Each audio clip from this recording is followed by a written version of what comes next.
lot of golfers' mistakes, they miss putts before they miss the putt. I see a lot of 12, 20 handicappers get in with their stance first and then put the putter down.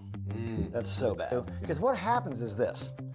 Why do I putt so good on the practice green, but then I don't putt so good on the course? Or why? Target, ball, back, through, kind of like that metronome thing we did last week. So they're lining their thighs up towards their start line. Yeah. Well, the ball's not on my thighs. Yeah. It's a foot adjacent to you, right? Like so parallel. Now I'm aiming 1 foot right. Yeah.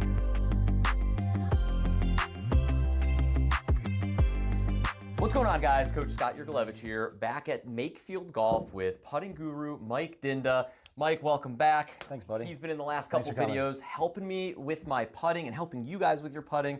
So if you're new to the channel, hit the subscribe button below, leave a comment, like the video. That helps us out, helps Mike out, helps me out.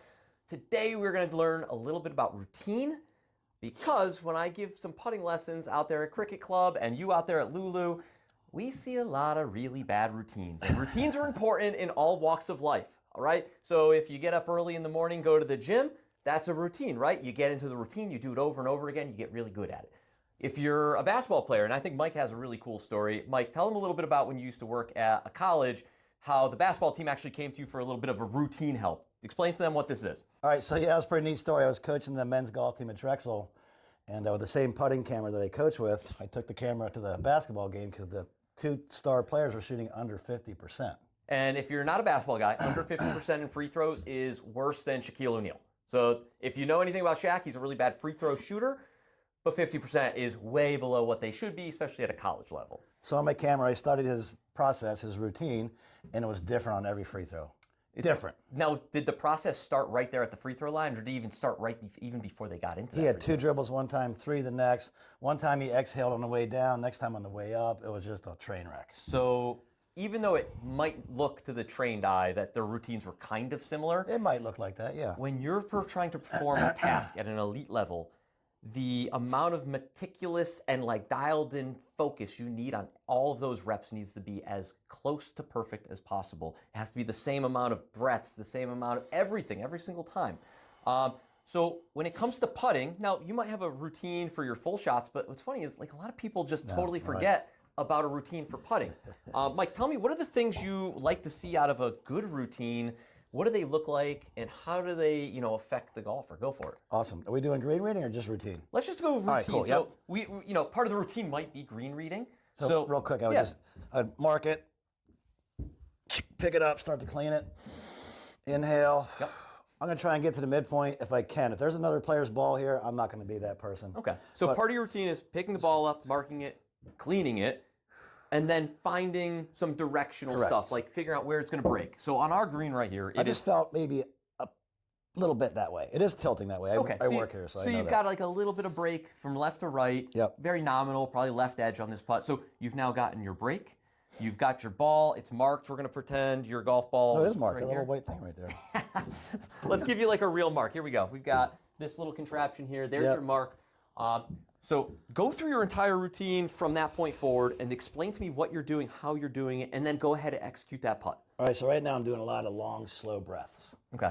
No matter who you are, you're going to get nervous on certain putts, whether it's for a $5 NASCAR or to win the U.S. Open. Yeah. So that breath is making you kind of slow your heart rate down. Oh, yeah. Getting you comfortable, taking some of those nerves away. All right, I like that. Keep going. So I'm going to get about this far behind the ball. Yep. And make some practice swings just staring at the back of that cup. Now, if I made a swing to that wall way over there. And the wall for you guys at home is 5 or 6 feet extra past the hole. You see how it got longer? So I didn't think longer. I just saw longer. So if you were watching our previous video about distance control, you would understand that our eyeballs are going to tell us a little bit about the length. We get comfortable with a stroke that's going to hit the golf ball the proper length or proper distance. So what Mike's doing there is taking a couple practice strokes and then getting comfortable with how big the stroke needs to be and getting a comfort level of okay, that's what I feel like I need to do to execute this putt properly, the 10 feet. Yeah, correct? And that doesn't have to be a practice stroke.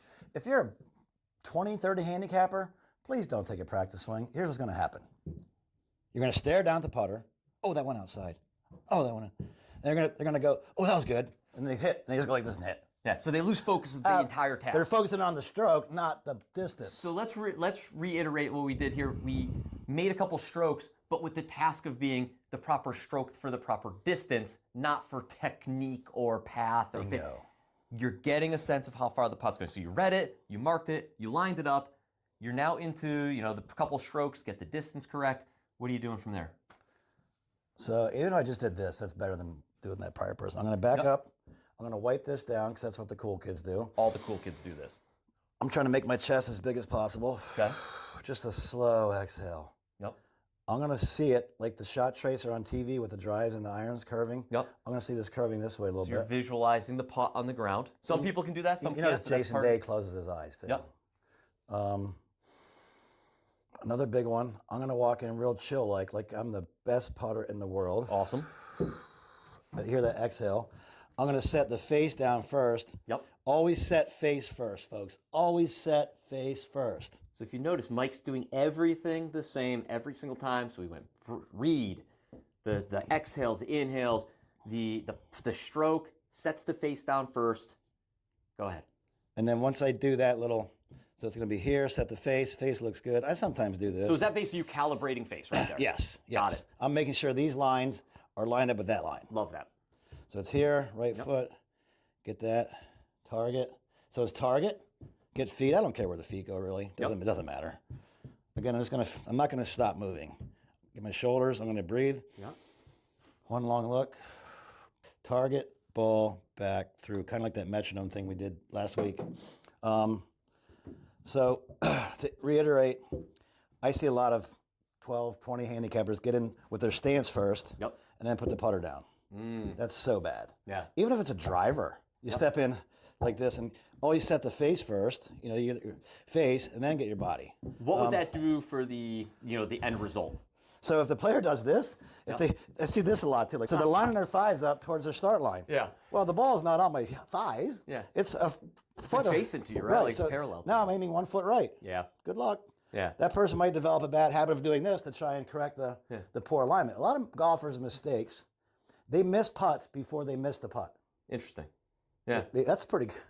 That's pretty good. I like that. They miss putts before they miss putts. So here's the task. You ready? Yep. I want you in real time to go through your entire routine from start to finish, no stopping. Go from right there. I'm going to give you your imaginary mark. Here you go. There's your mark. Am I talking? You're not talking. You can talk through it if you want, but go ahead and do I'm not going to talk. Okay. If I'm on point, and YouTube will have the timer underneath, once I start walking in, I should be pulling the trigger between 10 and 11 seconds. Okay. Let's do it. Lisa Strom, well, when I coached this tour player on the women's tour a few years back, her routine was 17 seconds because she practiced swung here, but it was 17 seconds. Always every 17 time. seconds. It wasn't 19, 22. It was always 17. It might have been 17 and a half, 16.7, but Yeah. if you're within a second or two, because what happens is this. Why do I putt so good on the practice green, but then I don't putt so good on the course? Or why do I putt so good in the middle of the round, but when I really need a putt, I don't make it? Here's why.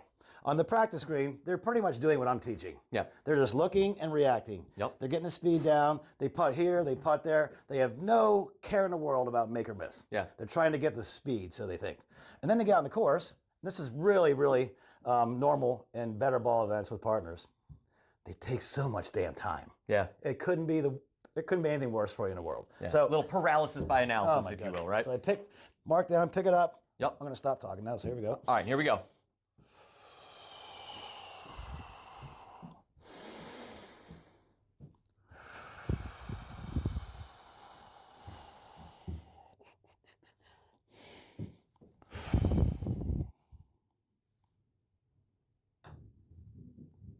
That was pretty good there.